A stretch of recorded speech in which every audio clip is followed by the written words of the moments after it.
Hello student, कहीं आपका target है बोर्ड एग्जाम 2026, तो ये वीडियो आपके लिए बहुत ही ज़्यादा इंपॉर्टेंट है। मैं आपको कुछ हैक ट्रिक्स बताने वाला हूँ जिसके थ्रू आप बोर्ड एग्जाम 2026 में बहुत अच्छा स्कोर कर सकते हो। मैं कुछ आपको पैटर्न्स भी समझाऊंगा कि बोर्ड एग्जाम हर साल कैसे अपना पैटर्न बदल रहा है और आपको क्या चीज़ें करनी चाहिए एक अच्छा स्कोर गेन करने के लिए। ठीक है जी, आइए शुरू करते हैं इस वीडियो को बिना किसी देरी के।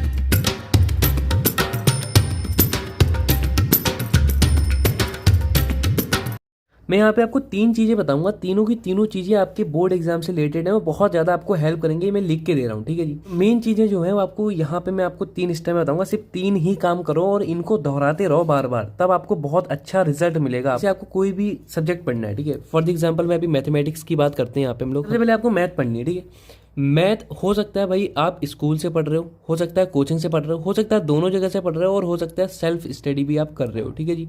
सेल्फ भी कुछ ना कुछ पढ़ रहे हो, ठीक है। अभी कंडीशंस हैं कुल मिला के आप क्या कर रहे हैं बोर्ड एग्जाम में, बोर्ड एग्जाम के लिए, ठीक है। मेरा कहने का मतलब ये है कि जब आप स्कूल जा रहे हैं, कोचिंग जा रहे हैं और सेल्फ भी पढ़ रहे हैं, तो यहाँ पे मैक्सिमम काम कर रहे हैं मैथमेटिक्स में।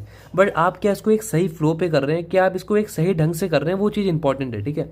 जैसे कि आपकी स्कूल की एक कॉपी होगी आपके पास, ठीक है, मैथमेटिक्स की। आपने कोचिंग में अलग कॉपी बनाई होगी, है ना। अब हो सकता है आप सेल्फ जब पढ़ते हो तो आप कोचिंग वाली कॉपी से पढ़ लेते हो, स्कूल वाली कॉपी से पढ़ लेते हो, ये होता होगा, ठीक है। बट मेरा अलग ढंग है, मैं अलग तरीके से बच्चों को कहता हूँ कि आप ऐसे काम करो, ये आपको जरूर हेल्प करेगा आपके बोर्ड एग्जाम में। आप सबसे पहले सेल्फ, मेन चीज होती है सेल्फ, ठीक है। कहीं आप खाली इसमें निर्भर रह जा रहे हो तो आप कुछ नहीं कर पाओगे, ज्यादा बड़ा स्कोर नहीं कर पाओगे मैथमेटिक्स में या कोई सा भी सब्जेक्ट हो, ठीक है भाई। मेन चीज होती है सेल्फ। आप जब तक खुद से नहीं पढ़ेंगे आपको नहीं आएगा। आपको ये समझना पड़ेगा कि आपको सेल्फ पढ़ना और किस ढंग से पढ़ना है, वो मैं आज आपको बताने वाला हूँ, ठीक है। तो बच्चे सेल्फ स्टडी करते हैं, मेरा कहने का मतलब ये है कि आप एक कॉपी बनाओ। सबसे पहला काम करो, सेल्फ स्टडी जब भी करो एक कॉपी बनाओ आराम से। मैं हमेशा बच्चों को ये एडवाइस देता हूँ, ठीक है। और इस कॉपी में ऐसा नहीं कि आप ये स्कूल की भाषा है ना, या आप कोचिंग जा रहे हैं तो कोचिंग की भाषा रपेटे जा रहे हो, या फिर एनसीईआरटी की भाषा आप यहाँ पे रपेटे जा रहे हो, ऐसा कुछ नहीं होगा। यहाँ पे काम होगा आपके हिसाब से, है ना जी। फॉर एग्जाम्पल आपका नाम है देवेश, तो देवेश के हिसाब से इस कॉपी में काम होगा, ठीक है। देवेश जो चाहेगा वो इसमें करेगा, है ना। ये जब मानसिकता आपके अंदर आएगी तब आप कुछ बड़ा कर पाएंगे किसी एक पर्टिकुलर सब्जेक्ट में, ठीक है जी। कैसे करना है मैं आपको बताता हूँ। एक कॉपी आप सबसे पहले लो, है ना। आप कॉपी कोई सी भी ले सकते हो, रफ कॉपी, ब्लैक पेज वाली आती है, व्हाइट पेज, कोई सी भी ले लो, ठीक है, जो आपके लिए सही रहे। इस कॉपी में आराम से चैप्टर वाइज काम करो। जैसे कि आप पहला चैप्टर कर रहे हो तो पहला ही चैप्टर करो। एक देखो, एक सीक्वेंस से काम जब होता है बहुत अच्छा होता है। मैं कह रहा हूँ आप चैप्टर वाइज काम करो इस कॉपी में। जैसे कि आपने कॉपी बना दी सबसे पहले, ठीक है। आप सबसे पहले चैप्टर 1 पहला पेज में अपना नाम वाम लिख के, है ना, चैप्टर नंबर 1 डालो पहले पेज में। आराम से पहले चैप्टर की मेन थीम को आप खुद डिफाइन करो। भाई देखो 13 चैप्टर हैं आपकी मैथमेटिक्स में, कोई बड़ी बात नहीं है इनको करना, ठीक है। तो पहले आप इंटीग्रेशन एक मान लो चैप्टर आप उठा रहे हो, ठीक है। अब मैं खाली जनरल बात बता रहा हूँ, ऐसे आप हर एक चैप्टर में कर सकते हो। आपने पहले चैप्टर 7 है आपका इंटीग्रेशन, ठीक है। आपने चैप्टर नंबर 7 लिखा यहाँ पे आराम से इंटीग्रेशन।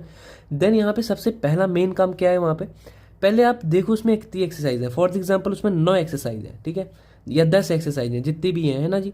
विविध को लेके कितनी है ना, कुल मिला के आप पहले एक्सरसाइज मेंशन करो। और हर एक एक्सरसाइज में टॉपिक बदलता है हमेशा, है ना। एनसीईआरटी की यही पहचान है, जब भी आपका एक्सरसाइज बदलेगा तो कुछ ना कुछ नया सीखोगे, तभी है ना आप अगली एक्सरसाइज में जाओगे, ये होता है। तो हर एक एक्सरसाइज में क्या चीज़ पढ़ाई गई, फॉर एग्जांपल 7.1 की बात हो रही है तो यहाँ पे आपको क्या फंडामेंटल चीज़ें पढ़ाई गई इंटीग्रेशन के बारे में, मूल चीज़ें क्या हैं, ठीक है, फॉर्मूले वगैरह क्या हैं, वो छोटी छोटी चीज़ें जो हैं वो पढ़ाई गई, ठीक है। 7.2 में फिर आपको क्या पढ़ाया गया, उन चीज़ों को आप छोटा छोटा एक एक पेज में खाली डिफाइन कर दो बस, और कुछ नहीं। कुछ फॉर्मूले रिलेटेड है उनको हल्का हल्का मेंशन कर दो बस। कॉपी में काम ऐसे होता है, ठीक है। देन आप क्या करो, इस कॉपी में आराम से अपने पीवाईक्यू सेट को उठाओ, है ना। मैं आपको एक रियलिटी चीज़ बता रहा हूँ, एक काम करके आप देखना, आपको जरूर हेल्प मिलेगी, ठीक है। पीवाईक्यू सेट को उठाओ आराम से, है ना। जैसे आप यूपी बोर्ड से बिलोंग कर रहे हो तो यूपी बोर्ड के जितने भी पीवाईक्यू आए हैं ना, लगभग मैं ये नहीं कहता हूँ आप 2007 से लगाना स्टार्ट कर दो, ऐसा बिल्कुल नहीं है ना। बहुत पुराने पीवाईक्यू नहीं लगाने चाहिए स्टेट बोर्ड में, है ना जी। आराम से, ज़्यादा नहीं तो 2018-19 से पीवाईक्यू उठा लो और इनको लगाना स्टार्ट कर दो, क्योंकि अब 2025 चल रहा है तो लगभग कहीं आप देखोगे तो आप 6-7 साल के पीवाईक्यू लगा रहे हो यहाँ पे, ठीक है। 6-7 साल के पीवाईक्यू इनफ होते हैं, ठीक है जी। देन देखो, पहली चीज़ मैंने आपको बताई कि आप पहले थीम को डालो, आराम से ये करो। और सेकंड नंबर पे, क्योंकि आपने थीम पढ़ ली है एक बार, आप पीवाईक्यू को उठाओ आराम से और पीवाईक्यू लगभग 18-19 से लगाना स्टार्ट कर दो, ठीक है। थर्ड चीज़ यहाँ पे एक आपकी आती है, पहला काम ये किया, सेकंड काम आपने पीवाईक्यू वाला काम किया, एंड थर्ड चीज़ आती है इसी चैप्टर में एंड में सौर्या पीडीएफ आती है। जिन बच्चों को नहीं पता है डिस्क्रिप्शन बॉक्स पे लिंक दे दूंगा, उसमें पूरी इन्फो है सौर्या पीडीएफ क्या होती है, ठीक है। मतलब उसमें आपके हाई प्रोबेबिलिटी, जो भी हाई चांसेस क्वेश्चन है 2026 बोर्ड एग्जाम के लिए, वो इंक्लूड किए गए हैं आपके बोर्ड के लिए, ठीक है। जैसे आप यूपी बोर्ड से हो तो आपकी यूपी बोर्ड की सौर्या पीडीएफ अलग है ना, आप उत्तराखंड बोर्ड से तो आपकी अलग है, आप बिहार बोर्ड से तो अलग है, ऐसे अलग अलग पीडीएफ बनाई गई है सौर्या पीडीएफ, ठीक है। ये मैथमेटिक्स में क्या है, इसमें आपको चैप्टर वाइज क्वेश्चन दिए गए हैं, लगभग 10 क्वेश्चन है एक चैप्टर के, 10 क्वेश्चन पर चैप्टर, ठीक है, 1 चैप्टर कह सकते हैं इसे हम। तो हमेशा देखना 10 क्वेश्चन ही आपको देखने को मिलेंगे ऑन एन एवरेज, ठीक है। तीसरा काम आपको ये करना है, 10 क्वेश्चन मैं हर एक बच्चे से कहता हूँ इनको कर डालो भैया, जितना रिवाइज कर सकते हो इन 10 क्वेश्चन को कर डालो, ठीक है। ज़्यादा नहीं, क्योंकि आपने अपने बोर्ड की ही पीडीएफ ली है, यूपी बोर्ड से तो यूपी की ली है, उत्तराखंड की उत्तराखंड वाली पीडीएफ ली है। सो डैट आपको ज़्यादा नहीं तो 10 क्वेश्चन में से है ना 1 से लेके 3 क्वेश्चन तो ऐसे डायरेक्ट बोर्ड एग्जाम में देखने को मिलते ही मिलते हैं, ठीक है। अब देखो समझो, मैं ये बता रहा था पीडीएफ है ना, इन्फॉर्मेशन आपको यहाँ पे आपको ये समझ में आ गया ना, सॉरी पीडीएफ एक पीडीएफ है जो कि इंपॉर्टेंट क्वेश्चन प्रोवाइड करती है, हर साल आती है। ये 10 क्वेश्चन है 1 चैप्टर के। तीसरा काम आपको ये करना है इस कॉपी में कि ये 10 क्वेश्चन मतलब कर लो अच्छे से, जितना हो सकता है प्रैक्टिस कर लो। ऐसे पेज ले लो, ये व्हाइट वाले जो मैंने ले रखे हैं ना, ये ऐसे पेज ले लो, उनमें लगाते रहो, थोड़ा खर्चा करना पड़ेगा आपको भैया ना, पेज वेज पेन वेन में, तभी आप एक अच्छा स्कोर कर पाओगे मैथमेटिक्स में। तो ये सिर्फ मैथमेटिक्स में नहीं है, ये आप सब्जेक्ट में कर सकते हैं। फॉर एग्जाम्पल फिजिक्स है, तो फिजिक्स में आपने पहले नोटबाजी कर दी अपने हिसाब से थोड़ी बहुत, है ना, मैं अभी समझा दूंगा फिजिक्स का भी, पहले हम मैथमेटिक्स की बात को क्लियर करते हैं, ठीक है। अब आपने 10 क्वेश्चन कर लिए, अब आपने क्या क्या काम किया इस कॉपी में समझो। आपने सबसे पहले एक्सरसाइज निपटाई, आगे बात समझ में। एक्सरसाइज का मतलब आपने मूल चीज़ें, फंडामेंटल जो चीज़ें हैं वो कर दी यहाँ पे, मतलब जो मेन चीज़ें होती हैं ना, कि एक्सरसाइज 7.1 में क्या क्या समझाया गया, लगभग 1-2 क्वेश्चन कर दिए एग्जाम्पल के लिए, कि आप कभी उसको पलटें इस कॉपी को पढ़ने के लिए, रिवीजन के लिए, तो आपको पता चल जाए कि मैंने किया क्या यहाँ पे, है ना।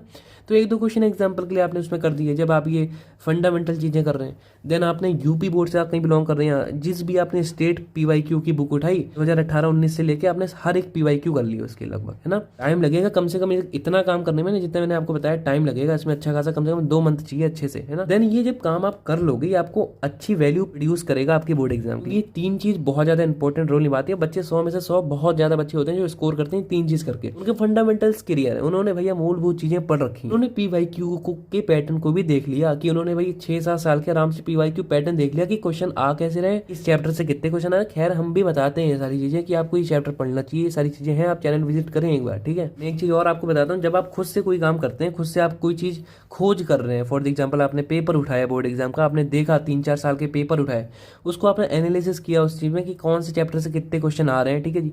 तो उससे आपको एक अलग चीज देखने को मिलेगी, ये रियलिटी है, ठीक है। आपका जो माइंड लेवल है अलग डिफरेंट टाइप में जाएगा, ये समझो। आप देखो लैंग्वेज का कोई सीन नहीं होता, हिंदी इंग्लिश का जो पेपर आता है ना, कोई नहीं होता भाई, आराम से हो जाता है। मेन चीज़ क्या है आपकी, फिजिक्स केमिस्ट्री और मैथमेटिक्स, कहीं बायो तो बायो, है ना जी। 3 जो सब्जेक्ट हैं ये बहुत ज़्यादा इंपॉर्टेंट रोल निभाएंगे आपके बोर्ड एग्जाम में, ठीक है। तो आपको इन तीनों पे ज़्यादा कमांड रखनी है ना। अब आप समझो कि जब आपने ये सारा काम कर लिया तो आपके पास 3 कॉपी तैयार हो गई। ये जो 3 कॉपी थी ये बहुत ज़्यादा इंपॉर्टेंट है, ठीक है। अब आपके पास ये 3 कॉपी तैयार हो गई। मैं अब बच्चे पूछते हैं कि सर कितना घंटे पढ़ लें डेली बोर्ड एग्जाम की, हम अच्छी तैयारी करना चाहते हैं, 90+ स्कोर करना चाहते हैं, तो कितना घंटे पढ़ना चाहिए। मैं आपको रियलिटी बताऊँ, कहीं आप अच्छे से एक तैयारी कर रहे हो, सेल्फ ही पढ़ रहे हो, स्कूल नहीं जा रहे हो, है ना जी, तो आप लगभग ज़्यादा नहीं तो 6 से 8 घंटे की तैयारी डेली करें, है ना, बोर्ड एग्जाम के लिए, हर एक सब्जेक्ट को मिला के, है ना। यही है कि आप अपनी 3 कॉपी खुद से बनाएं, उसमें नोटबाजी करें अच्छे से, है ना, खुद की लैंग्वेज में। PYQ सेट को उठा के लगाएं, एक्सरसाइज के फंडामेंटल्स को सीखें, है ना जी, साथ ही साथ सौर्या PDF को लगाएं। ये 3 काम जो बच्चे करते हैं उनकी एक अच्छे लेवल की कॉपी तैयार हो जाती है जो बोर्ड एग्जाम के लिए। इसके अलावा कुछ मत खरीदो मार्केट से, आपको रियलिटी बताऊं ना, आप इसके अलावा कुछ मत खरीदो, सिर्फ आप खरीदो एक कॉपी, ब्लैंक कॉपी, ठीक है। उसके बाद आप खरीदो PYQ सेट, ठीक है, और एक आप खरीदो सौर्या PDF। मेन चीज़ है कि सर सौर्या PDF कैसे लेंगे, है ना। सौर्या PDF के लिए एक नंबर में यहाँ पे आपको लिख दे रहा हूँ 6395785947, ठीक है। इस पे आप कांटेक्ट कर सकते हैं, व्हाट्सअप कांटेक्ट, यहाँ से आपको PDF मिल जाएगी, है ना जी। ऐसी बहुत सारी वीडियोस के लिए चैनल को सब्सक्राइब करके रखें, क्योंकि ऐसे बहुत सारे कंटेंट ऑन द वे हैं, आपको बहुत जल्दी मिलने वाले हैं। So thanks about it, see the video from UTK education official YouTube channel.